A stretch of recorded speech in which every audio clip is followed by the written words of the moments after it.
Hello students, कैसे हैं आप? बिल्कुल गुड, वेरी गुड।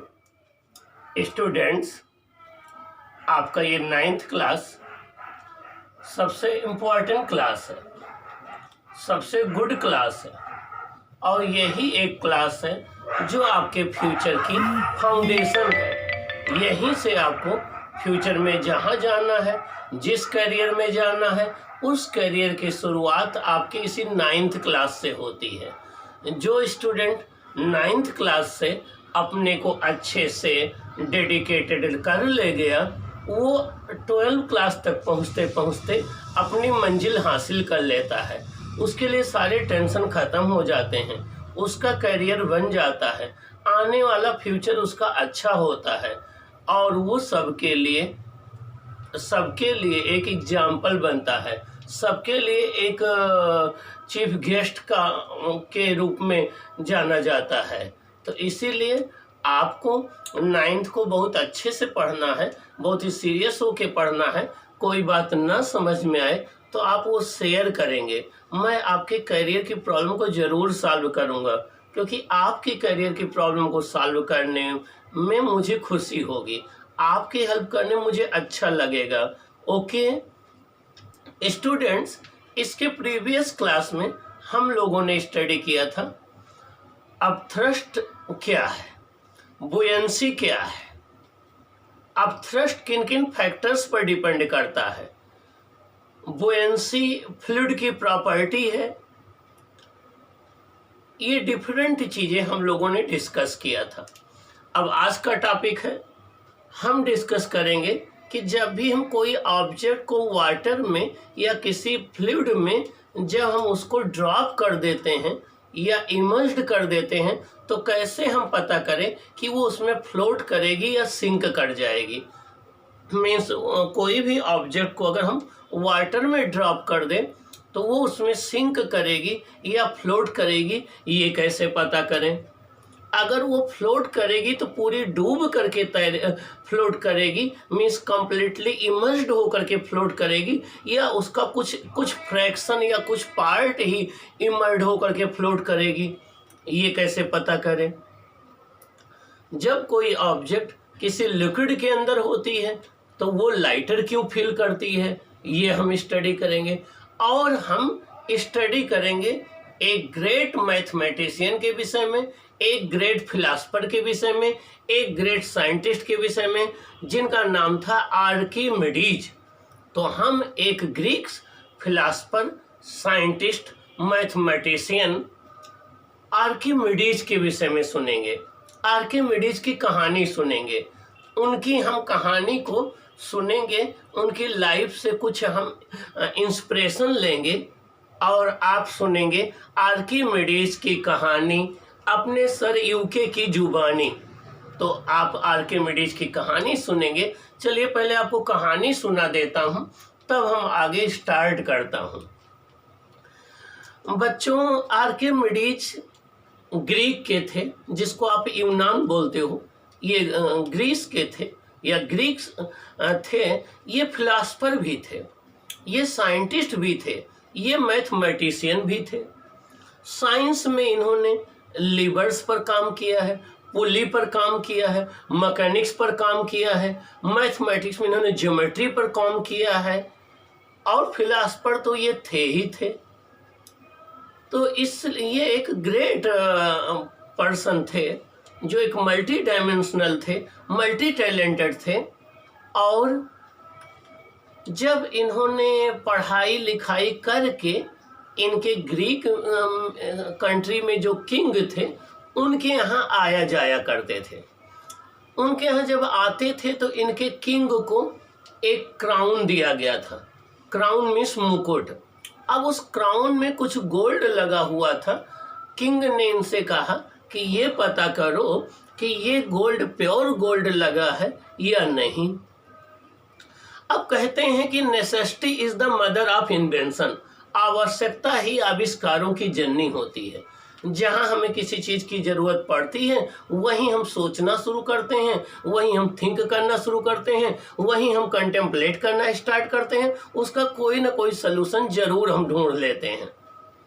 तो इसलिए आपके माइंड में क्वेश्चन अराइज होना अच्छी बात है। आप में से कई बच्चे कई क्वेश्चन पूछते हैं, अच्छी बात है। आपको अपने करियर में कोई प्रॉब्लम हो आप शेयर करेंगे, हम आपको गाइड करेंगे, अच्छी बात है। आपको क्या बनना है, कि कब बनना है, किस फील्ड में जाना है, कितनी पढ़ाई करनी है, कैसे प्रिपरेशन करें, कितने घंटे पढ़ाई करें, कैसे पढ़ाई करें कि आपका न्यूमेरिकल स्ट्रांग हो जाए, कैसे पढ़ाई करें कि आप टॉपर बन जाएं, क्या मेथड है स्टडी करने का कि आपको सब कुछ लर्न हो जाए, ठीक ना। आप अगर इनमें से कि कोई भी क्वेश्चन आपका है तो आप जरूर शेयर करिए, मैं आपको आपकी हेल्प जरूर करूंगा, क्योंकि हमें आपको टॉपर बनाना है, हमें आपको आगे बढ़ाना है।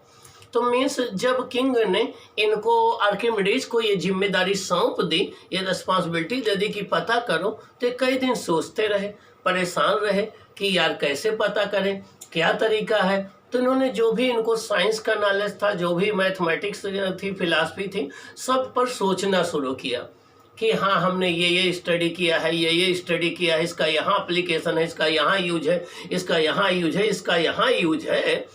और डेली ये नहाने के लिए इनके पास एक अच्छा सा बढ़िया पूल था, तालाब था, वहाँ जाया करते थे। एक दिन भूल से वो मुकुट इन्होंने पहन रखा था कि देखें मुकुट पहनने पर, उस क्राउन को पहनने पर कैसे राजा लगते हैं, और वो क्राउन पहन करके ये भूल से तालाब में चले गए नहाने। जब तालाब में नहाने चले गए तो इन्होंने देखा कि वो क्राउन फ्लोट करने लगा, तैरने लगा। तुरंत इनको आइडिया आ गया कि अरे इसमें तो जो गोल्ड है वो प्योर गोल्ड नहीं है, क्योंकि प्योर गोल्ड होने पर तो फ्लोट ना करता। और इन्होंने कहा eureka eureka eureka eureka eureka eureka कहते कहते ये वाटर के अंदर से वैसे ही जो है नंग धुरंग जैसे थे वैसे निकल के भगे, इतना एक्साइटेड हो गए। यूरेका मीन्स होता है I got it, I found it, मैं जान गया, मैं जान गया, मैं जान गया, मैं जान आ गया। और यूरेका यूरेका कहते हुए ये बाहर निकले। तब से यूरेका वर्ड यूज किया जाता है, यूरेका कैन आते हैं, ठीक ना। और इन्होंने जा कर के बताया कि नहीं ये गोल्ड जो है प्योर गोल्ड नहीं लगाया गया है, उसमें किसी आर्किमिडीज के अभी हम प्रिंसिपल में या उसके एप्लीकेशन में हम डिस्कस करेंगे कि आर्किमिडीज के प्रिंसिपल का हम यूज करके जो है ये पता कर सकते हैं कि कोई भी मटेरियल प्योर मटेरियल का बना हुआ है या नहीं बना हुआ, उसमें इम्प्योरिटी मिलाई गई है। उसके लिए हम उसकी रिलेटिव डेंसिटी निकालते हैं, और रिलेटिव डेंसिटी के हेल्प से हम पता कर लेते हैं कि वो प्योर गोल्ड का है या नहीं है। तो ये बात आर्किमिडीज ने बताई। तो आर्किमिडीज एक ग्रेट साइंटिस्ट रहे। हम चाहते हैं आप में से भी हमारे जो स्टूडेंट्स जिनके अंदर टैलेंट है, जिनके अंदर हिडन पावर है, जो अपने को साइंटिस्ट बनाना चाहते हैं, प्रोफेसर बनाना चाहते हैं, IAS बनाना चाहते हैं, वो अच्छे से पढ़ाई करें और आगे बढ़ें।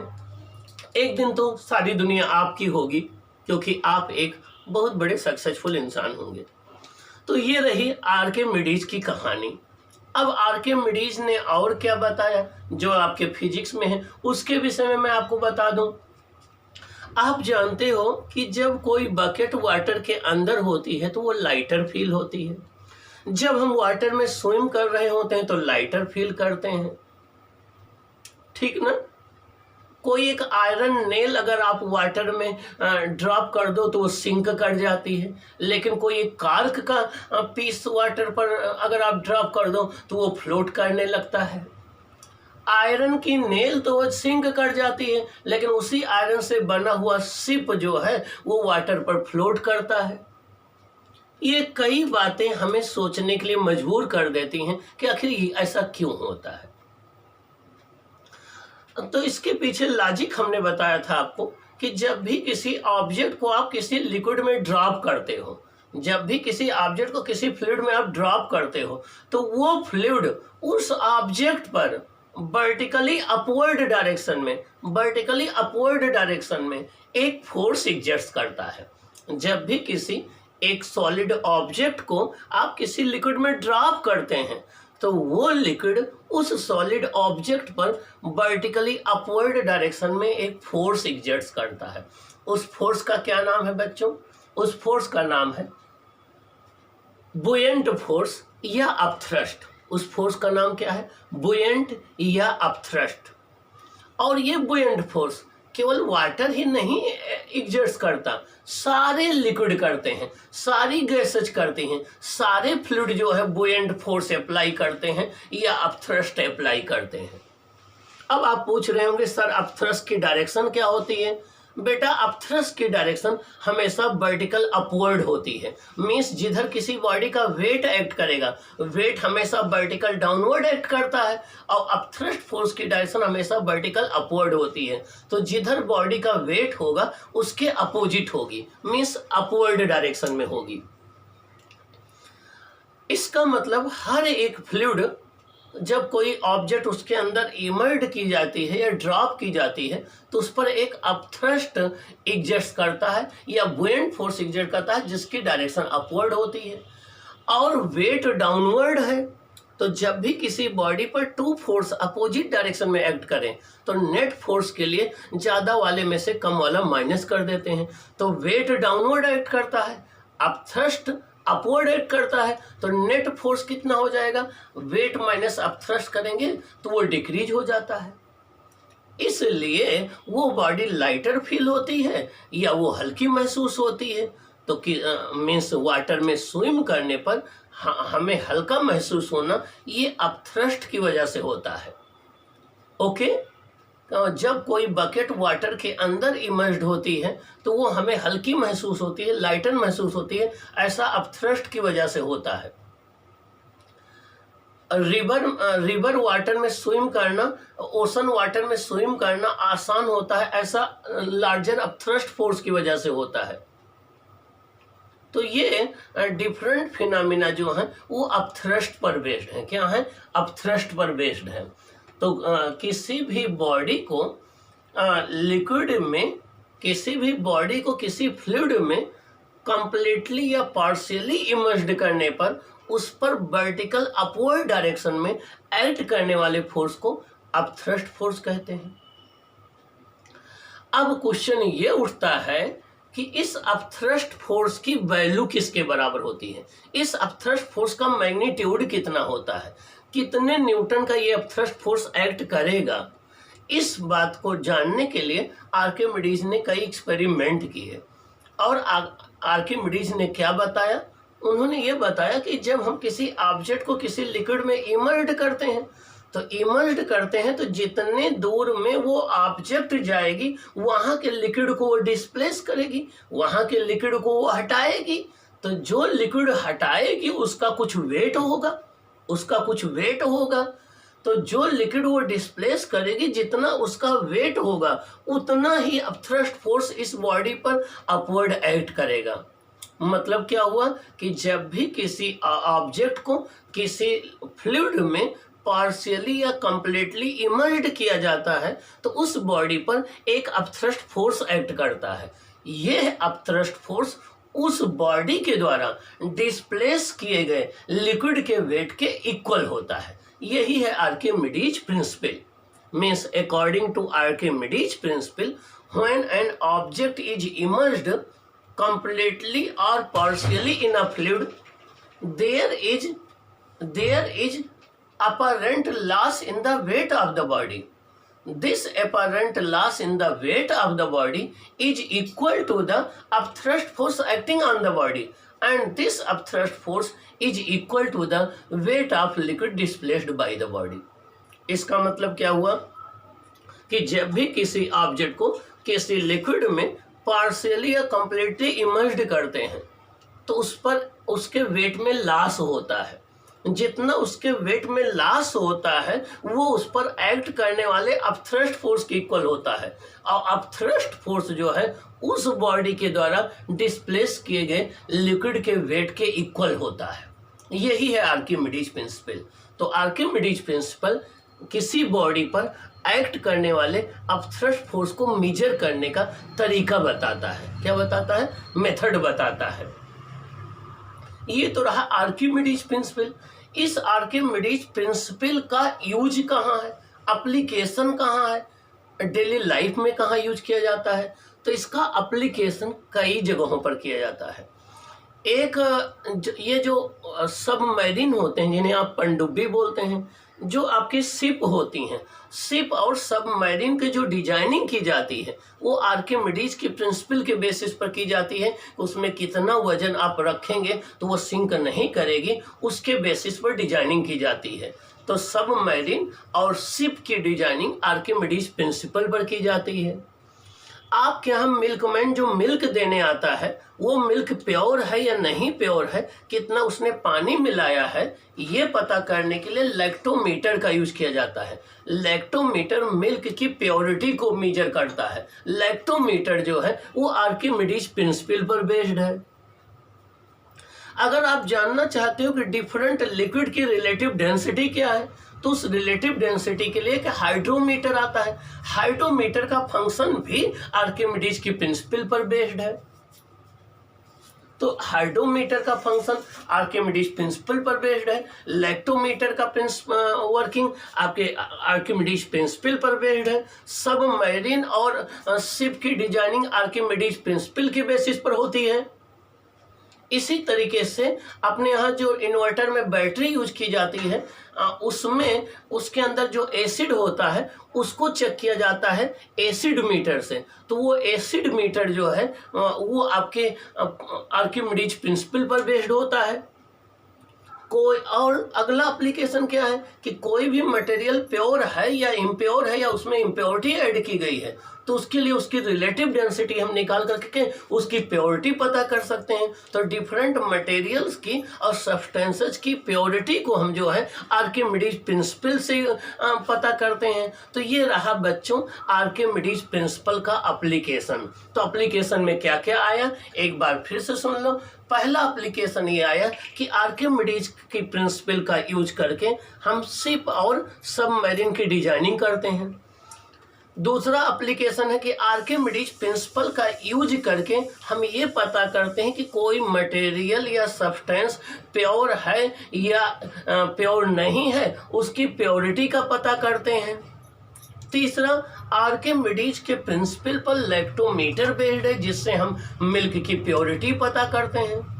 अगला आर्किमिडीज प्रिंसिपल के हेल्प से हम हाइड्रोमीटर वर्क करता है जिससे डिफरेंट लिक्विड की रिलेटिव डेंसिटी फाइंड आउट की जाती है। अगली बात डिफरेंट मटेरियल की रिलेटिव डेंसिटी जो है वो आर्किमिडीज प्रिंसिपल से फाइंड आउट की जाती है। अगली बात जो एसिड बैटरी होती हैं उसमें हम सल्फ्यूरिक एसिड की जो टेस्टिंग करते हैं वो आर्किमिडीज प्रिंसिपल पर बेस्ड है। तो ये डिफरेंट एप्लीकेशन जो है डेली लाइफ में जो मिल्कमैन मिल्क ले आता है उसकी प्योरिटी हम लैक्टोमीटर से पता करते हैं, वो आर्किमिडीज प्रिंसिपल पर बेस्ड है।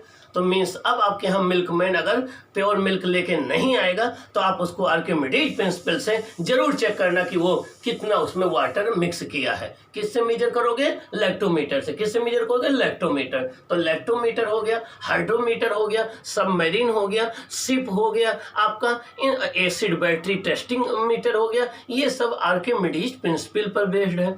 ये तो हो गया आर्किमिडीज प्रिंसिपल का एप्लीकेशन। आर्किमिडीज प्रिंसिपल का स्टेटमेंट मैं एक बार फिर बता दूं।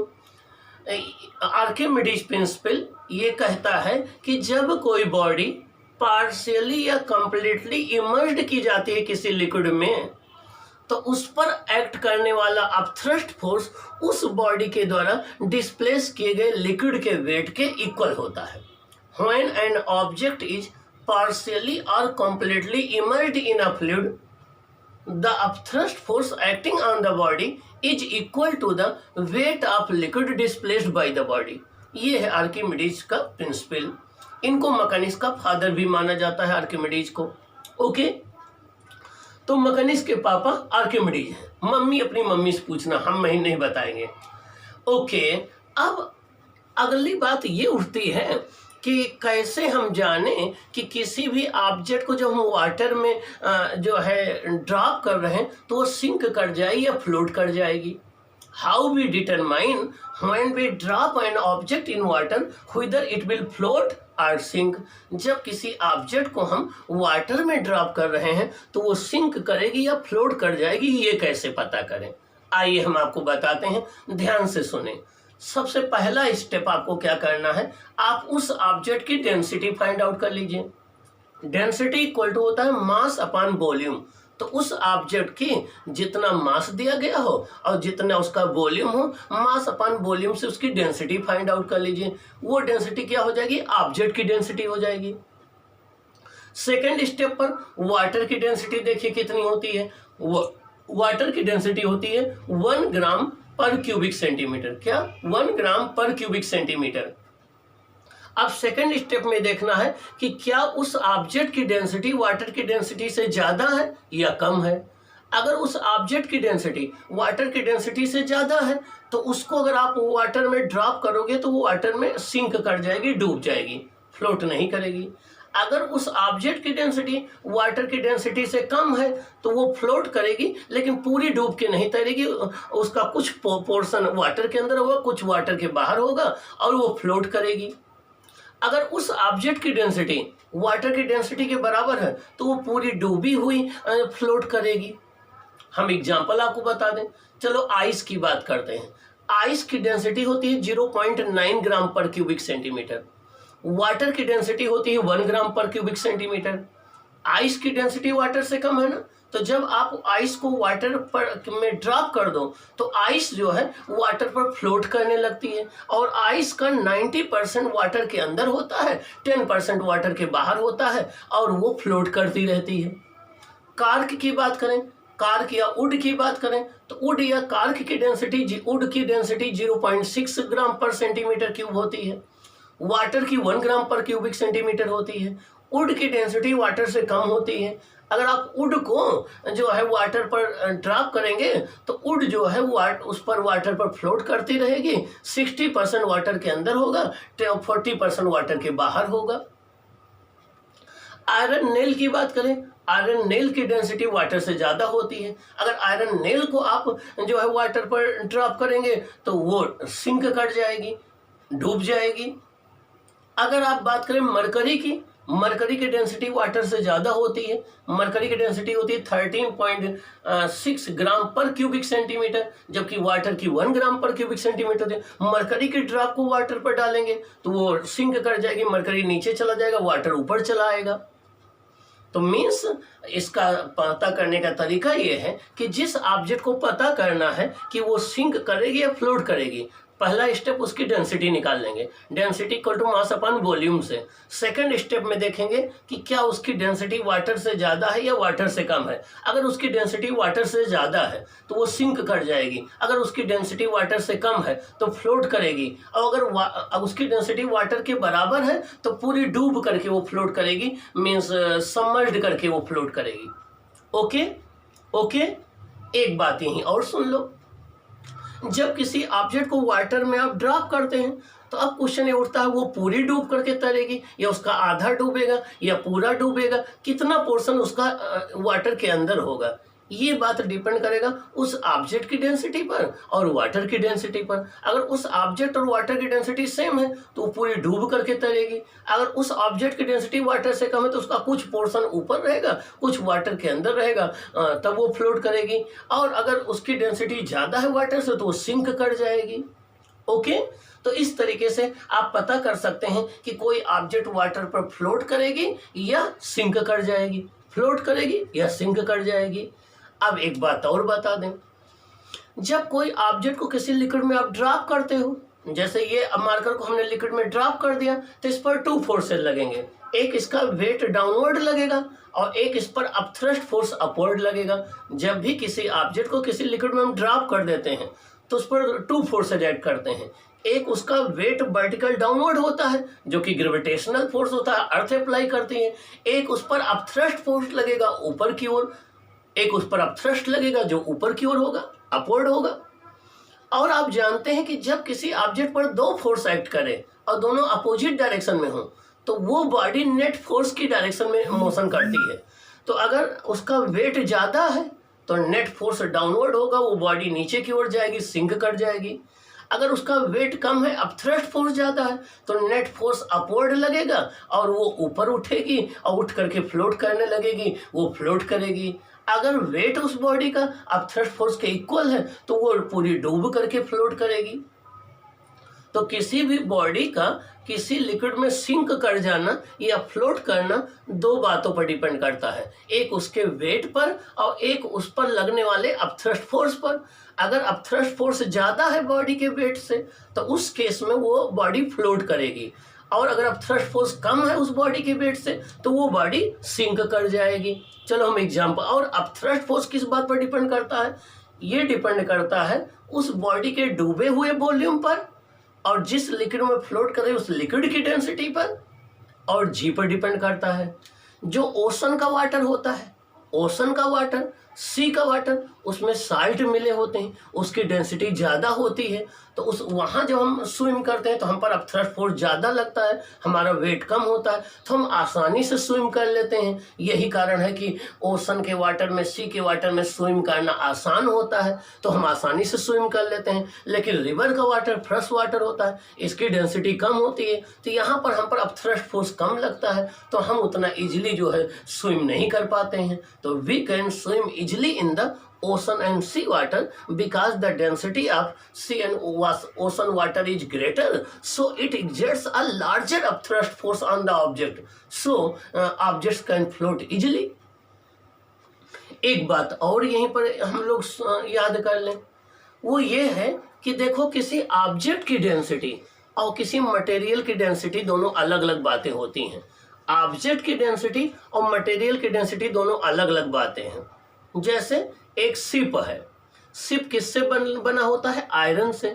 लेकिन शिप देखिए बॉटम में वाइड होता है, और वो जैसे ऊपर जाता है वैसे एक्सपेंड करता जाता है, तो पूरे शिप का जो वॉल्यूम होता है वो बहुत ज़्यादा हो जाता है, पूरे शिप का वॉल्यूम लार्ज हो जाता है। और density equal to mass upon volume करो, तो मास हो गया शिप, और शिप के अंदर जितनी चीज़ रखी वो, और वॉल्यूम जो शिप का है बहुत ज़्यादा है, तो शिप की डेंसिटी कम हो जाती है। लेकिन शिप आयरन से मिलकर बना है, आयरन की डेंसिटी निकालोगे तो बहुत ज़्यादा आएगी। तो आयरन की डेंसिटी अलग है और आयरन से बने हुए शिप की डेंसिटी अलग है, क्योंकि शिप का वॉल्यूम बढ़ जाता है उसके अंदर इम्पटी स्पेस होने से। तो शिप का एक स्पेशल शेप होने के कारण शिप की जो डेंसिटी होती है वो वाटर से कम हो जाती है, और शिप पर जो अपथ्रस्ट एक्ट करता है वो उसके और उसमें जितनी भी चीज़ें रखी उसके वेट से ज़्यादा होता है, इसलिए शिप तो फ्लोट करता है। लेकिन आयरन नेल की बात करें तो आयरन नेल में हम उसके आयरन की डेंसिटी लेंगे, उसका कोई स्पेशल शेप तो होता नहीं है, तो आयरन की डेंसिटी ज़्यादा होती है। तो आयरन की डेंसिटी ज़्यादा होने से नेल पर जो अपथ्रस्ट फोर्स लगेगा वो नेल के वेट से कम होगा, तो नेल क्या हो जाएगी? सिंक कर जाएगी। तो आयरन नेल तो सिंक कर जाती है, लेकिन अपने स्पेशल शेप की वजह से आयरन से बना हुआ शिप वो फ्लोट करता है। रीजन क्या है कि आयरन से बने हुए शिप की जो एवरेज डेंसिटी होती है वो वाटर से कम हो जाती है, और उस पर एक्ट करने वाला जो अपथ्रस्ट फोर्स होता है वो शिप के वेट से ज़्यादा होता है, इसलिए वो फ्लोट करती है। तो किसी ऑब्जेक्ट की डेंसिटी अलग है, मटेरियल की डेंसिटी अलग है। किसी प्लास्टिक से बनी हुई बोतल की जब आप डेंसिटी निकालेंगे तो उसमें बोतल का पूरा वॉल्यूम लेंगे जितने में एयर भी भरी है, तो वो अलग आएगी, वो कम आएगी। लेकिन वो केवल प्लास्टिक की डेंसिटी लेंगे तो वो अलग आएगी। ये मार्कर तो इस तरीके से किसी ऑब्जेक्ट की डेंसिटी, जब किसी ऑब्जेक्ट की एवरेज डेंसिटी निकालते हैं तो वो अलग है, और वो जिस मटेरियल से मिलकर बनी है वो अलग है। तो जब कोई ऑब्जेक्ट किसी लिक्विड में आप ड्रॉप कर रहे हैं तो ये देखना होगा कि उस ऑब्जेक्ट की डेंसिटी उस लिक्विड से ज़्यादा है या कम है। अगर उस ऑब्जेक्ट की डेंसिटी कम है तो वो फ्लोट करेगी, अगर उस ऑब्जेक्ट की डेंसिटी ज़्यादा है तो वो सिंक कर जाएगी। तो आयरन से बना हुआ शिप जो है वो एक ऑब्जेक्ट है, उसकी डेंसिटी कम होती है वाटर से और वो फ्लोट करता है अपने स्पेशल शेप की वजह से। लेकिन वही नेल जो है वो सिंक कर जाती है। इसका मतलब ये हो गया कि किसी ऑब्जेक्ट का किसी भी लिक्विड में सिंक करना या फ्लोट करना आप उसकी डेंसिटी से डिसाइड कर सकते हैं, या उस पर एक्ट करने वाले अपथ्रस्ट से डिसाइड कर सकते हैं। एक बात यही और हम डिस्कस कर लें, वो ये है कि जब भी कोई ऑब्जेक्ट किसी लिक्विड में आप ड्रॉप करते हैं तो ड्रॉप करने पर जैसे वो लिक्विड के कांटेक्ट में आती है, लिक्विड उस पर अपथ्रस्ट फोर्स एक्ट करना शुरू करता है। वो अपथ्रस्ट फोर्स होता है उस बॉडी का इमर्ज्ड वॉल्यूम, जितना डूबा हुआ वॉल्यूम है, into density of the liquid into g के बराबर। तो वो ऑब्जेक्ट जैसे जैसे डूबती जाएगी उसका इमर्स्ड वॉल्यूम बढ़ता जाएगा, तो अपथ्रस्ट फोर्स बढ़ता जाएगा। जब वो पूरी डूब जाएगी तो उस पर अपथ्रस्ट फोर्स कांस्टेंट हो जाएगा, फिक्स हो जाएगा, और वो उस पर अपथ्रस्ट फोर्स कांस्टेंट हो जाएगा, फिक्स हो जाएगा। और अब अपथ्रस्ट फोर्स फिक्स हो जाएगा और उसका बॉडी का वेट तो कांस्टेंट है, वो mg है। अब इन दोनों फोर्स का mg डाउनवर्ड एक्ट करेगा, ये अपथ्रस्ट फोर्स अपवर्ड एक्ट करेगा। अब दोनों में से अगर mg ज़्यादा है तो बॉडी नीचे की ओर जाएगी, वो डूब जाएगी। अगर अपथ्रस्ट फोर्स ज़्यादा है तो वो बॉडी ऊपर की ओर आ जाएगी और ऊपर आकर के जो है वो फ्लोट करने लगेगी। ओके, तो ये रहा आपका कि हाँ, एक बात और बता दें, जब कोई ऑब्जेक्ट आपने किसी लिक्विड में ड्रॉप कर दिया, अगर वो फ्लोट कर रही है, क्या कर रही है, फ्लोट कर रही है, तो फ्लोट करते समय उसका जो वेट होता है उस पर एक्ट करने वाले अपथ्रस्ट फोर्स के इक्वल होता है। तो weight of a floating object equal to upthrust force acting on the object. जब कोई बॉडी फ्लोट कर रही होती है तो उसका जो वेट होता है उस पर एक्ट करने वाले अपथ्रस्ट फोर्स के इक्वल होता है, और वो अपथ्रस्ट फोर्स उस बॉडी के द्वारा डिस्प्लेस किए गए वेट के इक्वल होता है। तो means weight of a floating object is equal to the weight of the liquid displaced by the immersed portion of the body and it is equal to the upthrust force acting on the body. इसको हम laws of flotation कहते हैं। क्या कहते हैं? Laws of flotation कहते हैं। क्या कहते हैं? लॉज ऑफ फ्लोटेशन कहते हैं। अब एक बात यहीं और बता दें, जो ऑब्जेक्ट फ्लोट कर रही है किसी लिक्विड में, मान लो वाटर में कोई ऑब्जेक्ट फ्लोट कर रही है, अगर उस ऑब्जेक्ट की डेंसिटी वाटर की डेंसिटी के लगभग बराबर है तो अगर वो मेल्ट कर जाएगी तो वाटर लेवल में कोई इफेक्ट नहीं आएगा। जैसे आइस है, आइस वाटर पर फ्लोट करती रहती है, जब आइस मेल्ट हो जाती है तो वाटर लेवल पर कोई इफेक्ट नहीं पड़ता। तो अगर आप एक आप ग्लास ले लीजिए, ग्लास टम्बलर, और वो फुल ऑफ वाटर हो, उसमें एक आइस का पीस फ्लोट कर रहा हो, अगर वो आइस पूरी मेल्ट हो जाएगी तो ग्लास में वाटर लेवल पर कोई इफेक्ट नहीं आएगा। तो जब कोई ऑब्जेक्ट किसी वाटर में फ्लोट कर रही हो, उस ऑब्जेक्ट की डेंसिटी वाटर की डेंसिटी के नियरली इक्वल हो, तो उसके मेल्ट हो जाने पर वाटर लेवल पर कोई इफेक्ट नहीं पड़ता है। ओके, तो आइए अब हम लोग वन बाय वन इस डिस्कस कर लेते हैं, जिससे आप नोट कैसे बनाएंगे ये आपको पता लग जाए, ठीक ना। आइए हम डिस्कस करते हैं। देखिए, अभी आपने कहानी सुना आर्किमिडीज की, अब हम वन बाय वन एक्सप्लेन करते हैं। देखिए, Why objects float or sink when placed on the surface of water? Why object floats or sink when placed on the surface of water? जब किसी ऑब्जेक्ट को वाटर के सरफेस पर हम रखते हैं तो वो फ्लोट क्यों करती हैं, सिंक क्यों कर जाती हैं, इसका आंसर ढूंढना है। देखिए, स्टेप 1, ये कोई हमने बीकर बनाया है, ये कोई एक बीकर है, ये कोई एक बीकर है, बीकर के अंदर एक लिक्विड भरा हुआ है, और ये कोई एक ऑब्जेक्ट है, ये कोई एक ऑब्जेक्ट है जिसका एयर में वेट कितना है, W equal to m0 into g, W equal to MO into g. MO क्या है? ऑब्जेक्ट का मास। MO क्या है? ऑब्जेक्ट का मास। O मतलब ऑब्जेक्ट, M मतलब मास, ऑब्जेक्ट का मास। तो इस ऑब्जेक्ट का वेट जो है वो MO या m0 इंटू जी, इसको m0 पढ़ते हैं, MO को m0 पढ़ते हैं, m0 इंटू जी है। ये कौन सा फोर्स है? ये ग्रेविटेशनल फोर्स है। कौन अप्लाई कर रहा है? अर्थ। किस पर? इस ऑब्जेक्ट पर। किधर? डाउनवर्ड डायरेक्शन में। अब आप देखिए, इस ऑब्जेक्ट को हमने इस लिक्विड में जो है ड्रॉप कर दिया। जब इस ऑब्जेक्ट को हम लिक्विड में ड्रॉप कर देंगे तो इस पर ऊपर की ओर अपवर्ड डायरेक्शन में एक अपथ्रस्ट फोर्स लगेगा। क्या लगेगा? एक अपथ्रस्ट फोर्स लगेगा, और इस अपथ्रस्ट फोर्स का फॉर्मूला होता है immersed volume of the object into density of liquid into g. ये अपथ्रस्ट फोर्स का फॉर्मूला होता है immersed volume of the object density of the liquid into g. मतलब इस ऑब्जेक्ट का जितना वॉल्यूम डूबा है उस पर डिपेंड करेगा, लिक्विड की डेंसिटी इनटू जी। जैसे जैसे ये ऑब्जेक्ट नीचे जाएगी वैसे वैसे इसका इमर्स्ड वॉल्यूम बढ़ता जाएगा, इस पर अपथ्रस्ट फोर्स बढ़ता जाएगा। जब ये पूरी डूब जाएगी, जब ये पूरी वाटर के अंदर हो जाएगी तो इस पर अपथ्रस्ट फोर्स कांस्टेंट हो गया, वो फिक्स हो गया, क्योंकि अब इमर्स्ड वॉल्यूम उस बॉडी के वॉल्यूम के इक्वल हो गया। अब जितने वॉल्यूम में ये होगी उतने वॉल्यूम के लिक्विड को ये डिस्प्लेस करेगी। जब कोई बॉडी पूरी पूरी लिक्विड में डूबी हुई होती है तो वो अपने वॉल्यूम के बराबर वॉल्यूम को डिस्प्लेस करती है। तो इसके द्वारा डिस्प्लेस किए गए जो लिक्विड का वॉल्यूम होगा वो भी इस ऑब्जेक्ट के वॉल्यूम के इक्वल होगा।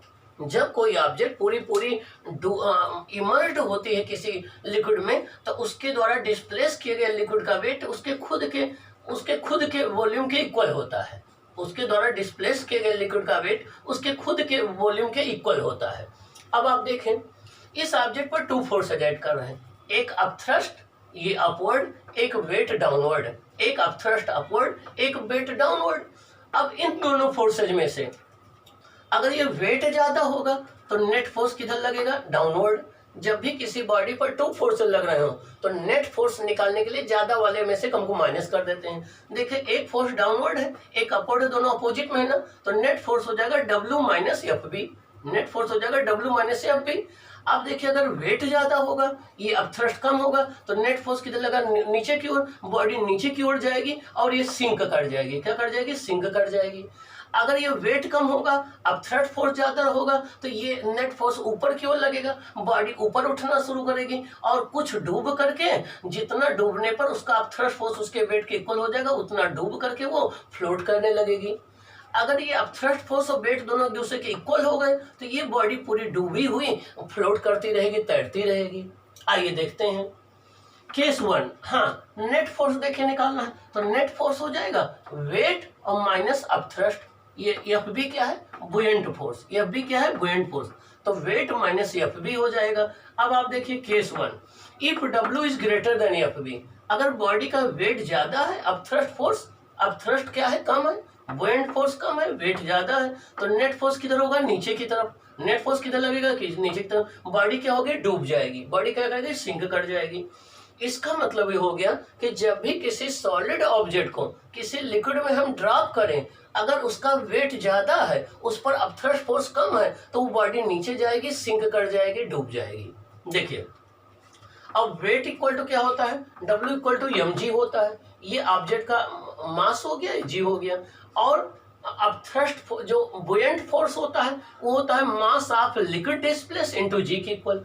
ml क्या है, mass of liquid displace into g के इक्वल। g कैंसिल हो जाएगा तो यहाँ से आ जाएगा आपका m और not is greater then ml, m not is greater then ml। इसका मतलब जो ऑब्जेक्ट का मास है उसके द्वारा डिस्प्लेस किए गए लिक्विड के मास से ज्यादा है। मास होता है डेंसिटी इंटू वॉल्यूम, मास होता है डेंसिटी इंटू वॉल्यूम। डेंसिटी ये ऑब्जेक्ट की है, वॉल्यूम ये ऑब्जेक्ट का है, ये डेंसिटी है लिक्विड की, ये वॉल्यूम है लिक्विड का। तो ये rho naught V naught greater than rho l VL होगा। लेकिन जब कोई ऑब्जेक्ट पूरी डूब करके तैरती है तो उस केस में उस ऑब्जेक्ट का वॉल्यूम उसके द्वारा डिस्प्लेस किए गए लिक्विड के वॉल्यूम के इक्वल होता है। उस ऑब्जेक्ट का वॉल्यूम इसके द्वारा डिस्प्लेस किए गए लिक्विड के वॉल्यूम के इक्वल होता है। वी नॉट और वीएल क्या होते हैं, एक दूसरे के इक्वल होते हैं। अब आप देखिए वी नॉट और वीएल दोनों इक्वल हैं तो अब आप वी नॉट और वीएल सेम रख दीजिए। वी नॉट और वीएल दोनों सेम है तो दोनों जगह हमने वी भी कर दिया तो वी भी कैंसिल हो जाएगा। Rho naught is greater than rho l, rho naught is greater than royal.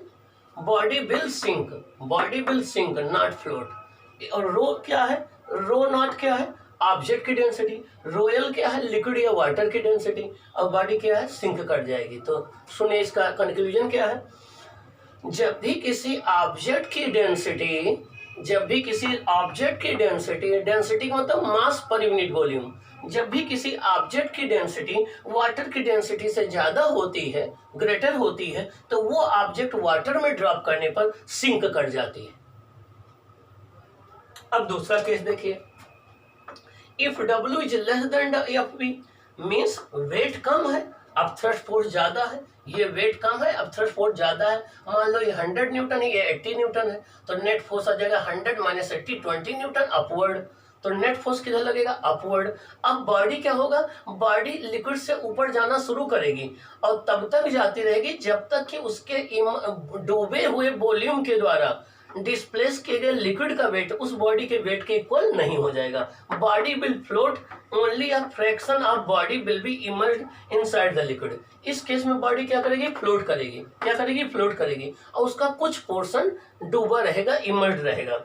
अब क्या हो जाएगा, वेट होता है m naught into g less than m L into g, g g cancel कर दीजिए, यम नॉट हो जाएगा density into volume rho naught into V less than rho l into V L हो जाएगा।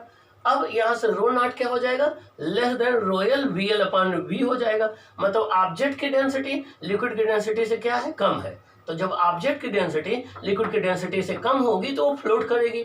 एग्जाम्पल, जब आप आइस को वाटर में डालते हैं तो फ्लोट करती है, रीजन क्या है, आइस की डेंसिटी वाटर से कम होती है। जब आप वुड को वाटर में डालते हैं तो फ्लोट करती है, रीजन क्या है, वुड की डेंसिटी वाटर से कम होती है। जब आप कार्क को वाटर में डालते हैं, कार्क फ्लोट करता है क्योंकि कार्क की डेंसिटी वाटर से कम होती है।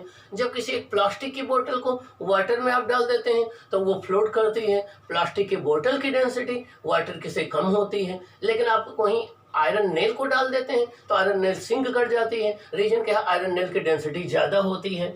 तो means density of object is less then that of liquid. अगर ऑब्जेक्ट की डेंसिटी वाटर की डेंसिटी से कम है तो वो फ्लोट करेगी।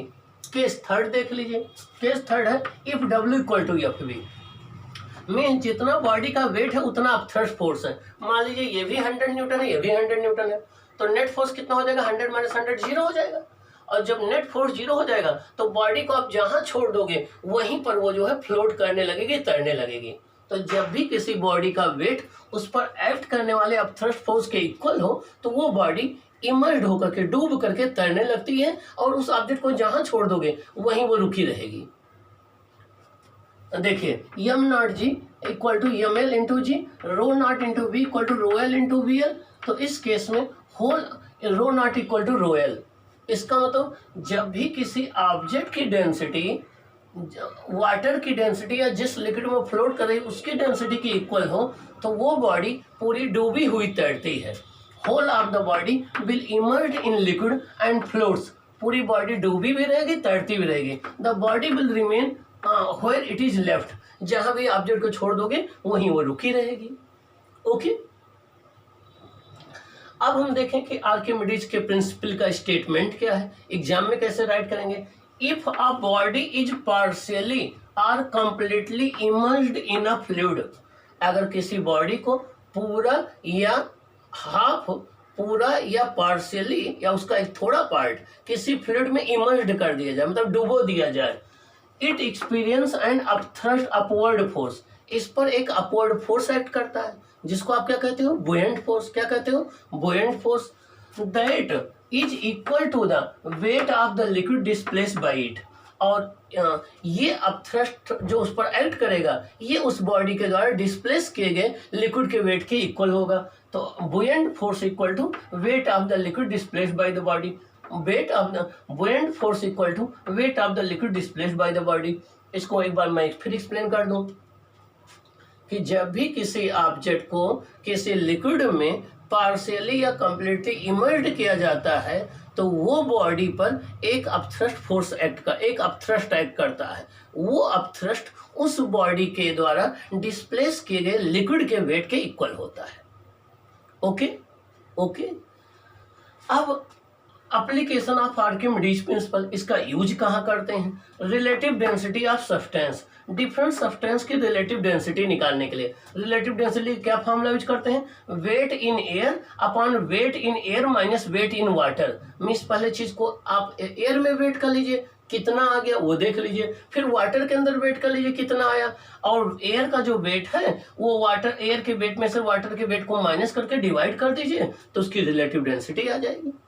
ओके तो आर्किमिडीज प्रिंसिपल का यूज करके हम किसी मटेरियल की रिलेटिव डेंसिटी निकाल सकते हैं। Lactometer is based upon the Archimedes principal.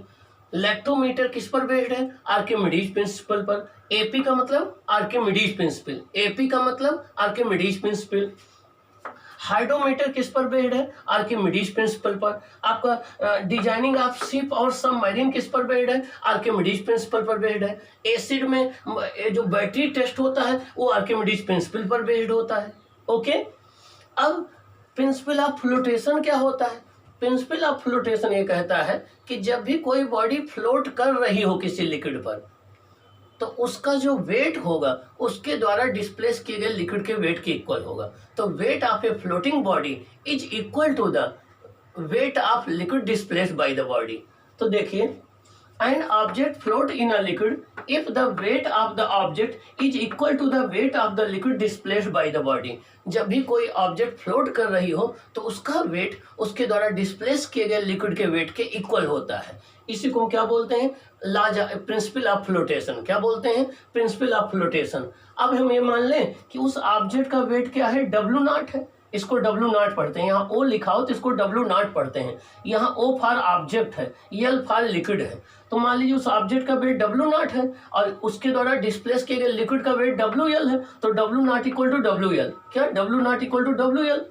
अब वेट बराबर होता है मास इंटू एक्सेलरेशन इंटू ट्यूबोमेट्री, तो m नॉट इंटू जी बराबर ml into g, g cancel हो जाएगा। मास होता है वॉल्यूम इंटू डेंसिटी, तो volume of the object into density of the object into g equal to volume of liquid into density of liquid into g, g cancel हो जाएगा। तो आपका आ जाएगा volume of the object into density of the object equal to volume of the liquid into density of the liquid. ये हो जाएगा, ये लॉज ऑफ प्रिंसिपल से आ जाएगा। यहाँ से आप पता कर सकते हैं कि कितना वॉल्यूम उसका इमर्ज्ड रहेगा, डूबा रहेगा, कितना लिक्विड के बाहर रहेगा। ये कहलाता है प्रिंसिपल ऑफ फ्लोटेशन। क्या कहलाता है? Principle of flotation. ओके, अब एक क्वेश्चन आपके यहाँ पूछा जाता है।